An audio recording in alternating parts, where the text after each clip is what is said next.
I still remember the sound of the officer's voice, calm but urgent. He said they'd found a young boy locked inside a backyard shed, cold, hungry, barefoot. When he said the boy's name, I almost dropped the phone. Noah, my cousin Tina's son. The little boy I had rocked to sleep, read books to held through meltdowns. The little boy who trusted me when he trusted no one else. I asked where Tina was. The officer paused, then told me they couldn't reach her. Her car wasn't in the driveway. There were no adults home. The neighbors had heard crying for 2 days before someone finally checked the shed. Noah had been inside for over 48 hours. No food, no water, no diapers. Just a flashlight, a plastic bucket, and a crumpled blanket.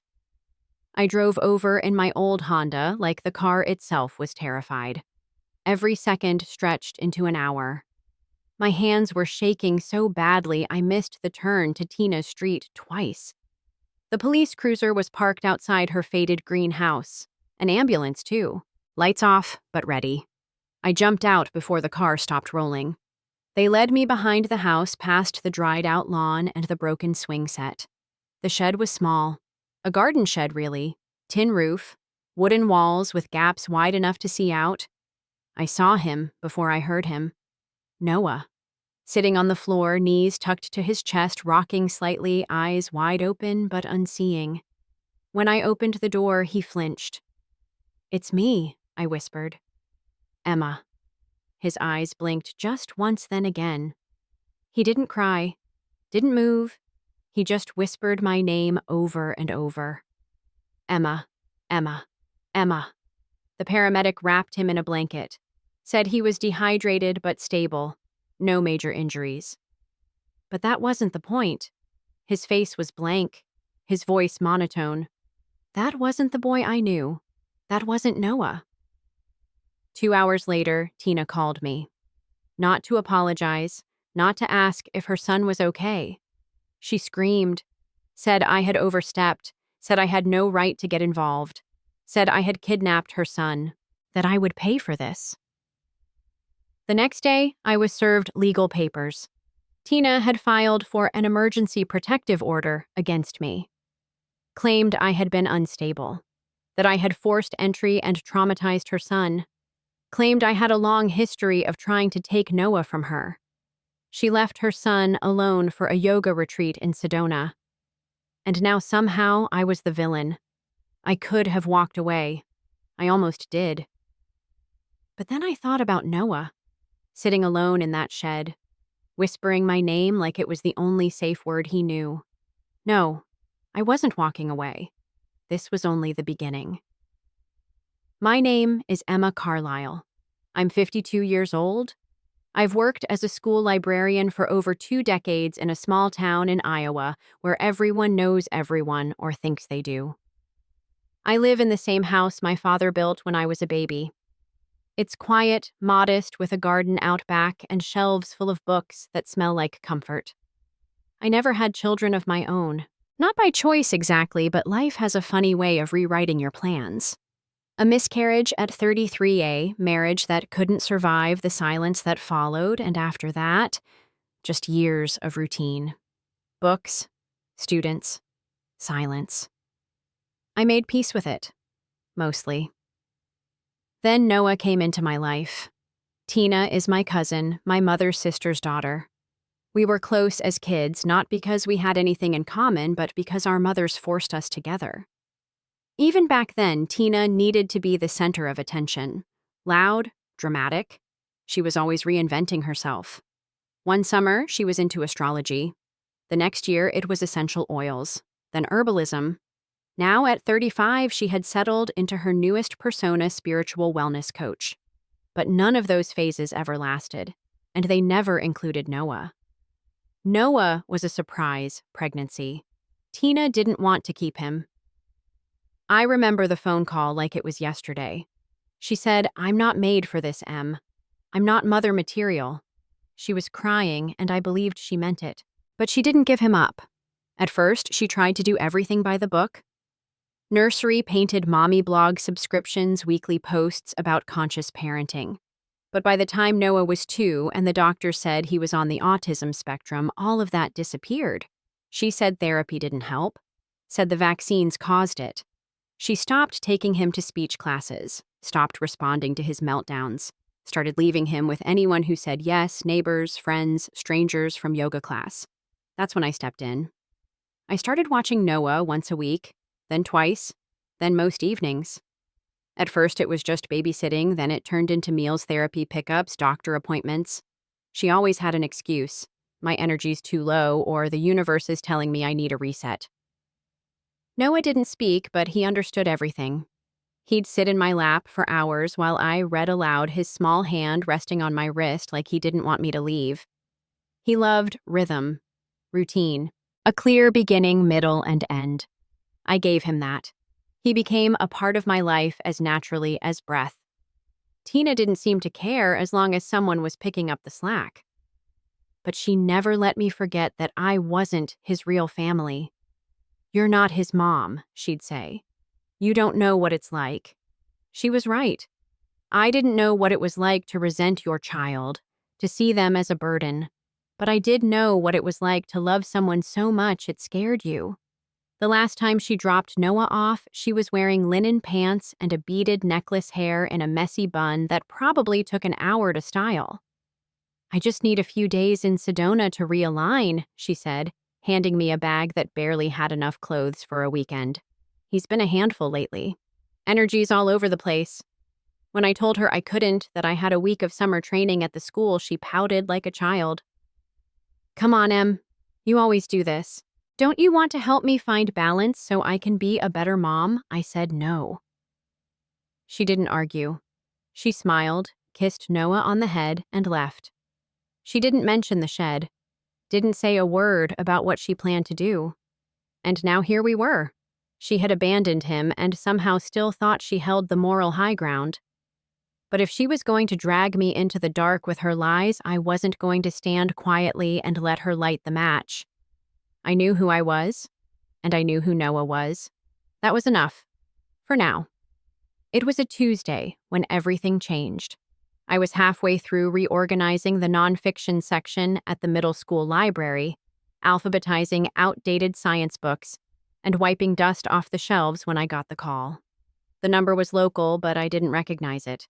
I almost let it go to voicemail. "Almost, Miss Carlisle," a calm male voice said. "This is Officer Jensen with the Polk County Sheriff's Department. Do you have a moment?" My heart dropped. You never want a cop to use that tone with you, low, quiet, like he's trying not to wake a sleeping bear. "Yes," I said. "What's happened?" "We responded to a welfare check at 417 Willow Street. That's the residence of a Miss Tina Holloway." "Are you familiar?" Of course I was. That was Tina's address. The faded green bungalow with overgrown ivy and a wind chime that hadn't chimed in years. "Is Tina okay?" I asked, already knowing the answer wouldn't be simple. "She's not at the residence." Neighbors reported hearing a child crying over the weekend. Officers arrived this morning and discovered a young boy approximately 6 years old locked inside a backyard shed. His name is Noah. Does that sound familiar? I couldn't breathe. I dropped the book I was holding, something about tectonic plates, and leaned against the shelf to keep from falling over. "Yes," I whispered. "That's her son. That's my cousin's boy." He paused as if bracing for my reaction. "He's alive, physically okay, hungry, dirty, scared, but unharmed as far as we can tell." I left work without clocking out. I didn't even lock the library door. I just ran. I was at Tina's house in less than 15 minutes. A police cruiser sat in the driveway, lights off but engine running. An ambulance was parked out back. I didn't wait for permission. I pushed past the tape, muttered something about being family, and kept walking. The shed was even smaller than I remembered.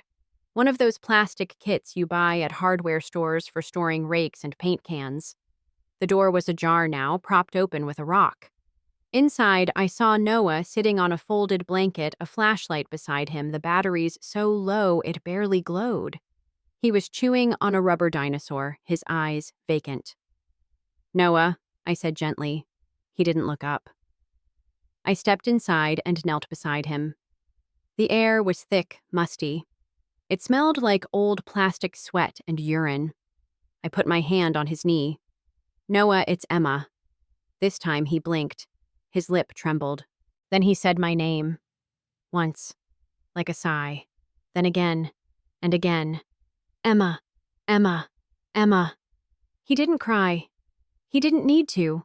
His voice broke me in ways tears never could. The paramedics gave him fluids and granola bars. They said he was dehydrated, but not in medical danger. I asked if I could take him home. They said no, at least not yet. Child Protective Services had to process everything first.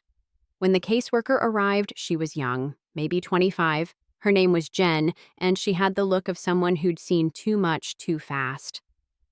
I explained my relationship to Noah, that I'd been caring for him regularly for over 2 years.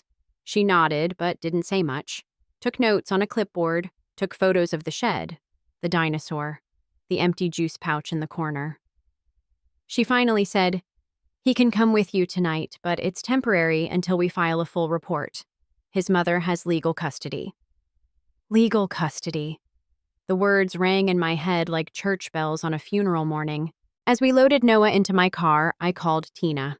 Straight to voicemail. I tried again. Same thing. I sent a text, "Noah is safe. Call me." No answer. That night, Noah wouldn't let go of me. He didn't eat much. He didn't speak again after the shed. He just followed me room to room like a silent ghost clutching the dinosaur with both hands. I set up a bed for him in my guest room, his room, really the one I'd always kept ready just in case Tina dropped him off again unannounced.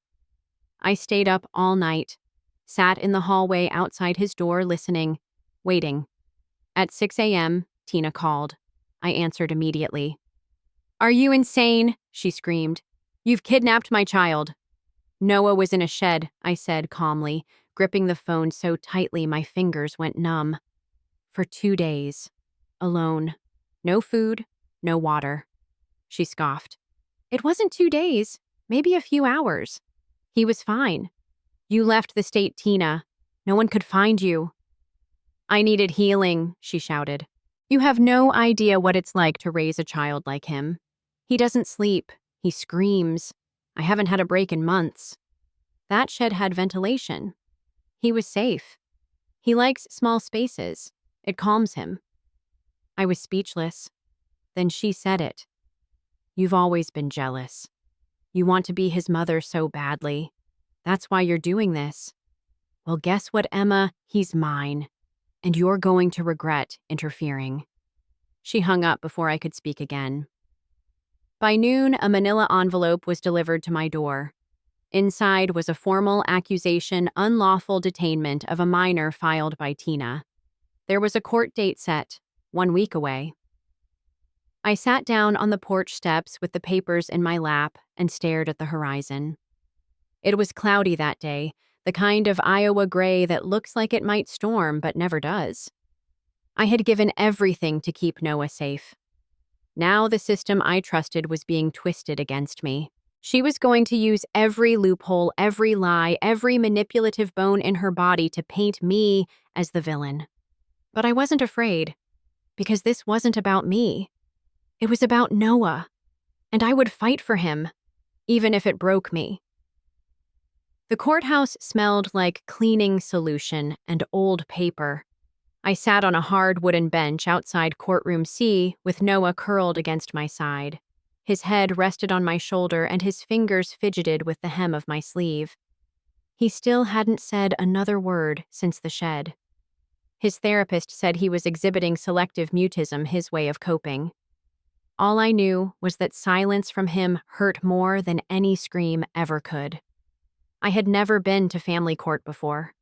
I expected something orderly fair. What I got was chaos in business suits. The bailiff called out names like a roll call in a war zone. Lawyers rushed in and out with clipboards. Children with tear-streaked faces sat beside foster parents, caseworkers, or no one at all. Then Tina arrived. She was dressed like a woman going to brunch after church. White blouse, pearls, hair neatly pinned back. She wore glasses which I had never seen her wear before, probably not even prescription. She looked like a catalog ad for responsible motherhood, but I could see it. The edges, the skin under her eyes was puffy, her smile was too wide, her hands fidgety. And beside her, carrying a leather briefcase that probably cost more than my car, was her lawyer, Vincent Marks. I recognized him instantly. He had been my debate coach's son. Brilliant, smug, and ruthless, he used to quote legal cases in middle school for fun. Now he was representing my cousin.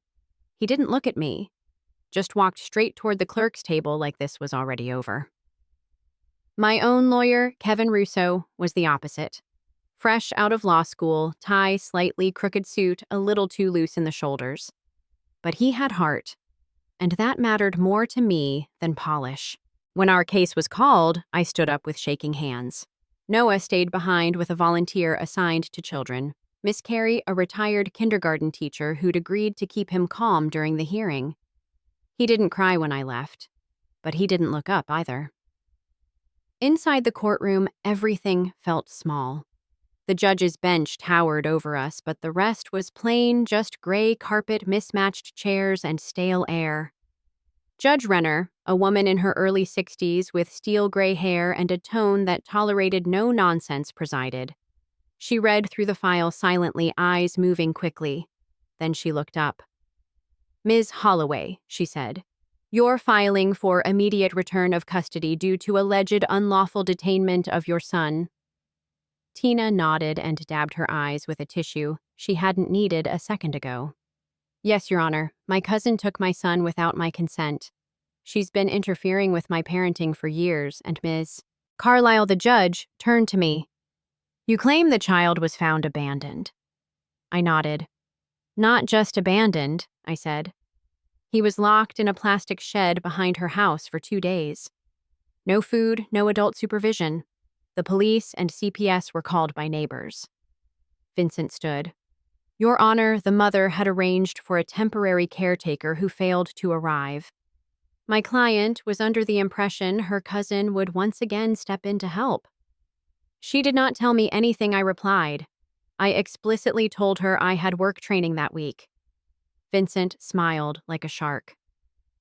"Your Honor, we have text messages that prove otherwise." He handed a packet to the judge. I recognized the messages, but they were cropped, edited, the full context gone. A "thank you for always being there" message turned into an admission of agreement. Kevin leaned toward the bench. "Your Honor, if I may, we also have text history unedited and call logs. The day of the incident, Ms. Carlisle called multiple agencies. She was not hiding this child. She saved him." Judge Renner nodded. "I'll review both sets." Then came the bomb. Vincent pulled out a printed email. "We've also submitted a character affidavit from a former co-worker of Ms. Carlisle. She claims Emma was suspended from the school library 5 years ago due to emotional instability and inappropriate behavior toward students." I turned cold. That wasn't true. I had taken a voluntary leave after my miscarriage, and there had been no misconduct. Kevin objected. "Irrelevant and unsubstantiated. There's no disciplinary record. This is pure hearsay." But Vincent continued. "My client believes Ms. Carlisle is emotionally unstable and has grown fixated on her son. She has attempted to insert herself as a surrogate mother without consent for years." The judge raised an eyebrow at me. "Ms. Carlisle, do you want to respond to these claims?" I took a breath. I've never tried to take Noah away from Tina. I've tried to protect him when she couldn't or wouldn't. I've cared for him through doctor visits, speech therapy, tantrums, sensory overload. She left him in a shed, Your Honor, not for a few hours, for 2 days. That's not a mistake. That's abandonment. The judge looked over both sets of documents again. Then she did something unexpected. "I want to speak to the child," she said. "Privately, in chambers, with only a child advocate present." Vincent stood. "Your Honor, the child is nonverbal." The judge held up a hand. "So is my nephew." That doesn't mean he has no voice. 15 minutes later, she returned. She didn't say what Noah told her, but her expression was different, softer, sharper. This court will not make permanent decisions today, she said. But given the documented history, the photographs, and the child's current emotional state, I'm granting temporary custody to Ms. Carlisle. Visitation for the mother will be supervised and limited to 1 hour per week, Tina gasped. This is insane. You're rewarding her for manipulating my son. Judge Renner banged her gavel. Sit down, Miss Holloway. Next outburst, and I will hold you in contempt. Tina sat seething. I had won a small battle, but I knew it was just the beginning. That night, Kevin called me. She's going to come at you harder now, he said. I guarantee it. She'll dig. She'll twist everything. What do? We prepare, he said. Document everything. Get witnesses. Build a case so strong no lie can knock it down. The next morning, I walked into the kitchen to find Noah sitting at the table with a bowl of oatmeal. Ryan, my neighbor who'd been helping around the house, had made breakfast. Noah was humming, a tune I didn't recognize, but it was sound. His voice. It gave me hope. Then the doorbell rang. It was a process server. I had been sued. This time, Tina was filing a full custody motion. She was demanding Noah's return, claiming parental alienation, emotional abuse, and somehow endangerment. She had hired a second lawyer, someone from out of town. And now it was war. The new lawyer Tina hired was nothing like Vincent. He was younger, meaner, and far more unpredictable.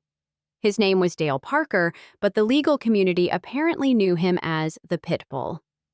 He didn't wear a suit, just a dark gray jacket, always unbuttoned, and he chewed gum like he was itching for a fight. According to Kevin, he built his reputation defending clients in ugly custody battles, often by turning proceedings into character assassinations. And now I was his target. The formal hearing was scheduled for 2 weeks out.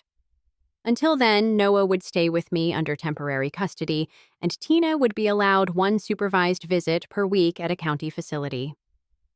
The first visit didn't go well. We arrived early. Noah clung to my hand in the waiting room, his eyes darting to every sound, every sudden movement. When Tina walked in, he stiffened immediately. She wore the same fake smile she'd had in court. "Hi, baby," she cooed, arms open. "Mommy missed you so much." Noah backed away.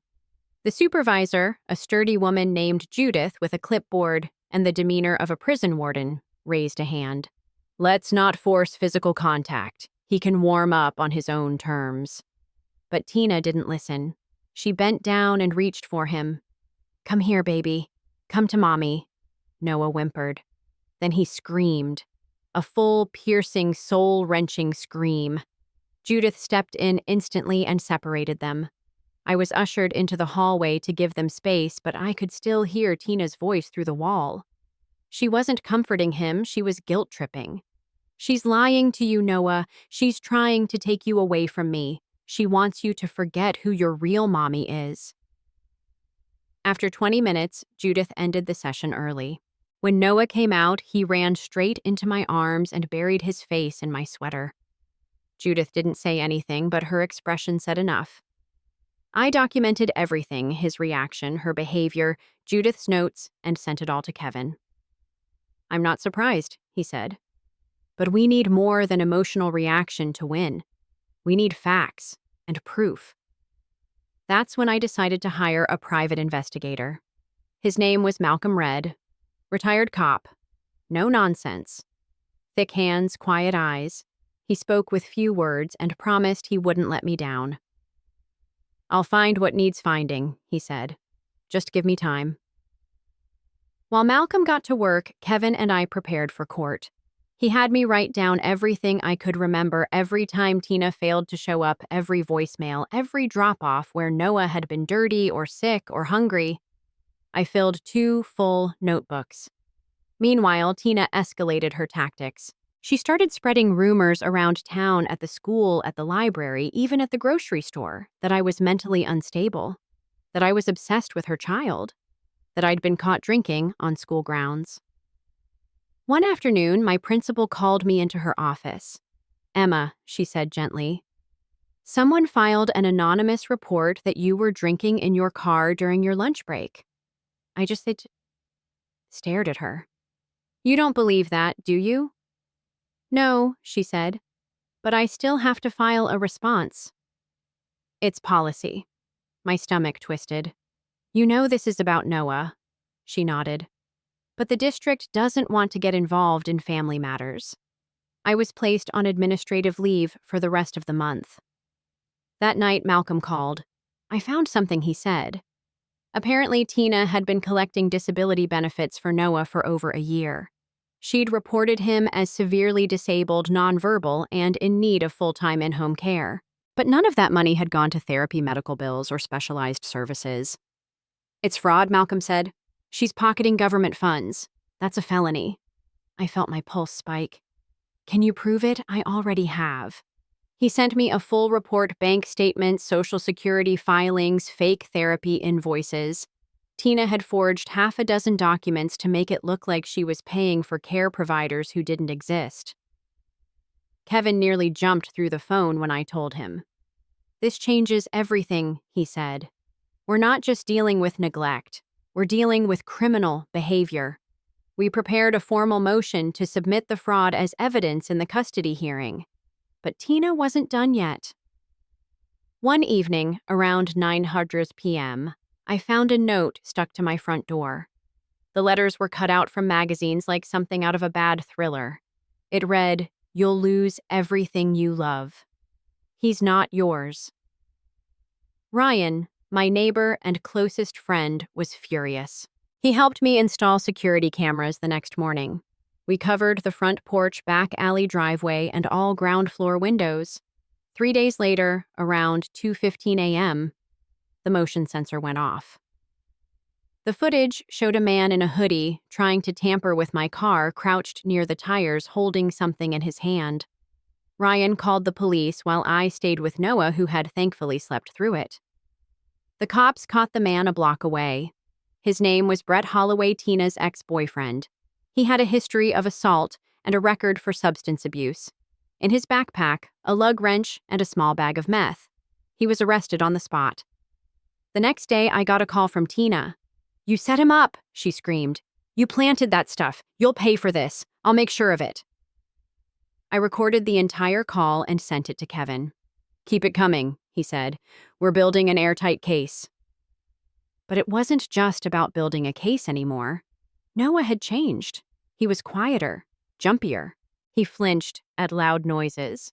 He no longer wanted to go outside, even to the backyard. He had started wetting the bed again. And he didn't smile as much. I enrolled him in therapy with a child psychologist, Dr. Hannah Gray. She specialized in trauma and children on the spectrum. After 3 sessions, she told me, "He's terrified she's coming back for him. His whole body reacts when her name is said. He's been living in a constant state of stress. That's why he stopped speaking." "Will it get better?" I asked. "It can," she said, "but only if he knows he's safe." That night, as I tucked him in, he looked up at me and touched my hand. For the first time in weeks, he spoke barely above a whisper. "Don't make me go back." I kissed the top of his head and promised, "You're not going anywhere, sweetheart. Not this time." The courtroom was colder this time, not in temperature, but in feeling. Tina sat across from me again. Same pearls, same fake composure. But something in her eyes had shifted harder now, more desperate. Beside her, Dale. The pit bull Parker shuffled papers like they were weapons. He didn't even glance my way. But I saw the file he held, thick full of accusations, real and fabricated. This wasn't a hearing anymore. This was a siege. Kevin sat beside me, calm but focused, his yellow legal pad already half filled with notes and questions. He whispered, "We're ready. We have truth. They have theater."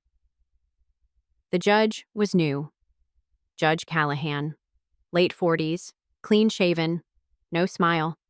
The kind of man who had seen every shade of manipulation family court could offer. He looked tired before the session even began. He opened with the basics recap of temporary custody visitation terms incident reports. Then he nodded toward Tina's table. Mr. Parker, your case. Dale stood like he'd been waiting to perform. Your Honor. He began, voice polished, deliberate. My client is a devoted single mother who has been the victim of character assassination, procedural abuse, and sibling jealousy disguised as concern. He handed the judge a printed email. We submit this as evidence of Ms. Carlisle's intentions, an email sent 2 years ago where she refers to Noah as the child I never had. Kevin didn't flinch. That's affection, he whispered to me, not motive. Dale continued. We also submit testimony from a neighbor who claims to have seen Ms. Carlisle yelling at Noah, and from a former colleague who says Emma exhibited unstable behavior around students. None of these statements were under oath. None could be verified, but they planted seeds. Then Dale pulled out the biggest one. This recording, he said, lifting a small USB stick, contains audio of Ms. Carlisle allegedly coaching Noah on what to say to child services. We request the court consider this as evidence of parental alienation. Kevin stood immediately. We object, Your Honor. We have reason to believe this recording has been altered, and we have the full, unedited version captured from a security camera in Ms. Carlisle's home. The defense's version has been selectively edited to misrepresent the conversation. Judge Callahan raised an eyebrow. You have the original, we do. Kevin passed it to the clerk. The judge listened through headphones. It took about 10 minutes. The silence was suffocating. When he took the headphones off, he said one word. Strike. Dale's jaw tightened. Tina shot him a glare. Kevin rose. His voice was steadier than I'd ever heard it. Your Honor, we have several pieces of evidence to present, starting with documented fraud regarding disability benefits. Ms. Holloway claimed her son required full-time in-home care. The funds were misappropriated. None went toward treatment, therapy, or education. We have banking records, falsified invoices, and statements from clinics who confirm Noah was never a patient. He handed the evidence forward. Then came the next piece. We also have footage from a security camera of Ms. Holloway's ex-boyfriend attempting to tamper with Ms. Carlisle's vehicle late at night. He was arrested on site with tools and narcotics in his possession. That man, Brett Holloway, has a documented criminal record for domestic violence, drug possession, and assault. He was living in the same home as Noah. Judge Callahan didn't even blink. Kevin wasn't done. Dr. Hannah Gray is here to testify, licensed child psychologist and trauma specialist. She has been working with Noah for 6 weeks. Dr. Gray took the stand. Calm, clear, controlled. She spoke of Noah's trauma, his silence, his regressions, his sensory distress. She showed drawings he made in therapy, stick figures with no faces, a small figure behind bars. She explained how he associated safety with my home, not Tina's. He doesn't need a perfect mother, she said. He needs a consistent, safe one. Then came the final witness, Judith, the supervisor from visitation. She described Tina's behavior, the guilt-tripping, the manipulation, the way Noah recoiled at her touch. This wasn't a child missing his mother, she said. This was a child afraid of her. Tina was fuming. Her lawyer tried to object but was overruled. When it was over, the judge requested a short recess. We waited. Kevin tapped his pen against his knee. I held my breath. When the judge returned, his voice was low but firm. This court has reviewed the evidence. I see a clear pattern of neglect, emotional manipulation, and fraud on the part of Ms. Holloway. I also see a stable, consistent, and nurturing environment provided by Ms. Carlisle. He looked at Tina. Ms. Holloway, your parental rights are hereby suspended pending further review. Supervised visitation may continue but will be reduced to twice per month. He turned to me. Ms. Carlisle, temporary custody is extended indefinitely. You may petition for full legal guardianship within 60 days. The court encourages you to do so. The gavel struck once. I had won. Not the war, not yet. But this battle. I walked out of that courtroom with my head high, my steps steady, and a space in my heart starting to breathe again. And when I got home, Noah was waiting. He didn't say anything. He just ran into my arms. And that was enough. The first thing Noah did when we got home was crawl into the big armchair in the living room, the one I'd always thought was too large for the space but never had the heart to get rid of. He curled up in it like a cat clutching his favorite stuffed dinosaur, the one with one eye missing and a fraying tail. I watched him from the kitchen holding a cup of lukewarm tea I had no intention of drinking.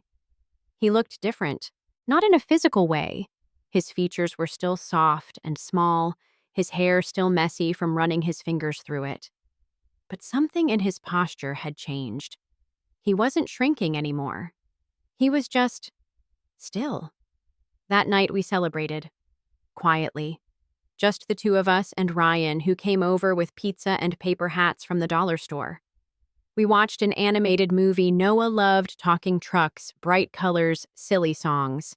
He didn't laugh, not exactly, but he smiled, just once. That was enough to make my heart crack open. Later, after we put him to bed, I sat on the porch with Ryan. "I didn't think we'd make it this far," I said. He nodded. "She's not done, you know." "I know." "Doesn't matter," he said. "She lost the thing that matters most." He was right. For someone like Tina Power was everything. Not parenting, not connection, control, and she had lost it. At least for now. In the weeks that followed, Noah slowly began to come back to himself, his therapist doctor. Gray increased his sessions to twice a week. She told me his progress was measured, but promising. He began to speak again, mostly single words, sometimes phrases. He liked helping in the kitchen, stirring pancake batter, or organizing spoons by size. He found comfort in routine morning cartoons, afternoon walks, bedtime books. One night, as I was tucking him in, he looked at me with those round, serious eyes and asked, "Emma." "Yes, sweetheart." "Are you gonna leave?" I sat down beside him. My chest ached at the question. "No," I said. "I'm not going anywhere." He blinked slowly. "Even if I'm bad?" My throat tightened. "You're never bad," I said. "Not ever. And even if you were, I'd still stay. Because I love you. That's what family does." He didn't answer. Just reached out and took my hand. I stayed with him until he fell asleep.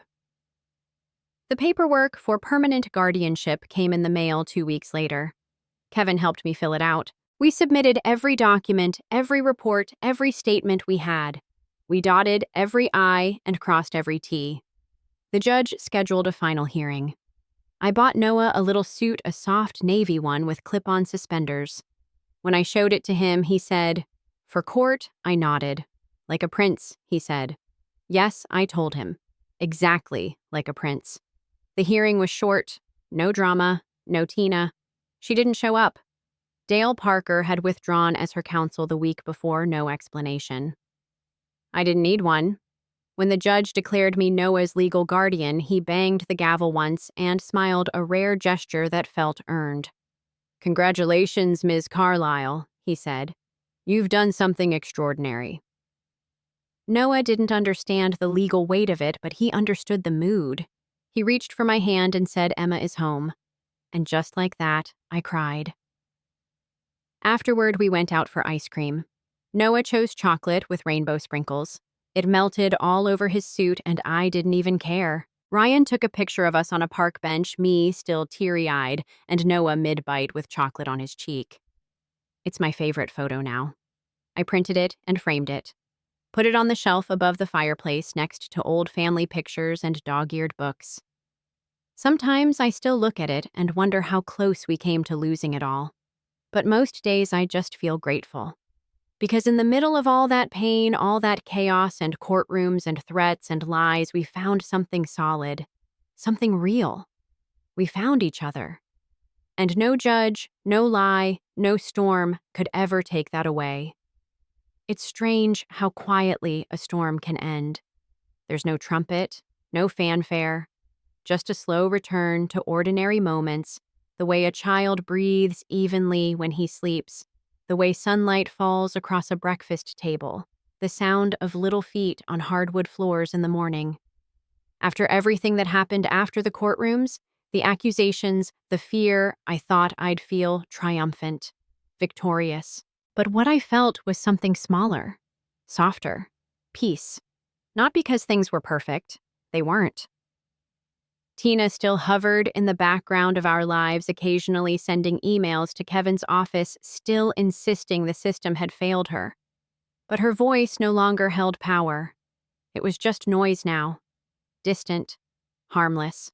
What mattered was Noah, and he was healing. He spoke more now, not in full sentences, but in bursts. He sang to himself while playing. He asked for books before bed. He told knock-knock jokes he didn't quite understand. He still had bad nights, of course. Still flinched when he heard a loud bang. Still asked sometimes if I was mad at him when I was just tired. But he smiled. More often. More freely.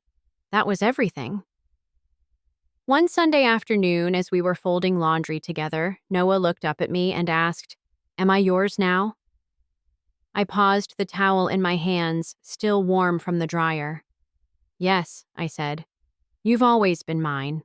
Even before the papers. Even before the court." He thought for a moment, then nodded. "Okay." That one word held more weight than any verdict. It was acceptance, trust, a quiet surrender to safety. I used to think family was defined by blood, that biology carried meaning above all else. But I've learned that's not true. Family is who stays. Family is who answers the phone at 2 a.m., who shows up, who sits with you in the dark even when the lights don't come back on right away, who fights for you quietly, relentlessly, not because they have to, but because they can't imagine not doing it. Noah didn't come from me, but he found me, and I chose him, every day in every way that matters. So if anyone asks me now if I have children, I say yes. Yes, I do. His name is Noah. He loves dinosaurs and chocolate ice cream and bedtime stories about talking trains. He hums to himself when he's happy and goes very quiet when he's thinking. He is brave and strong and kind, and he is mine, not by birth, but by love. And that has always been more than enough.